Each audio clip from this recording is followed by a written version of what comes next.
the best agua fresca, pipino, lemon, and chia seeds combo. Gagamit tayo dito ng 3 cucumber. Babalatan ko lang itong 3 cucumber at hihiwain ko lang ito para mas madaling nating i-blender. Para sa chia seeds naman, bababad lang natin ito sa tubig for 15 minutes. Habang binababad natin yung mga chia seeds, ilagay na natin itong mga hiniwa natin pipino sa blender. At ilagay rin natin itong 2 lemon squeeze. Mag-a-add din ako ng 500 ml ng tubig. Nag-add din pala ako ng konting honey para may natural sweetness. Tapos binlend ko lang ito ng ilang segundo.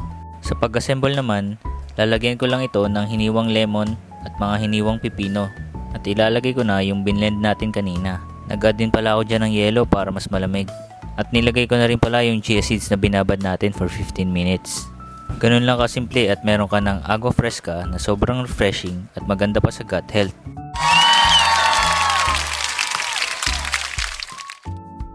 Gusto kong maging fit! Kaya mo rin yan! Let's get it!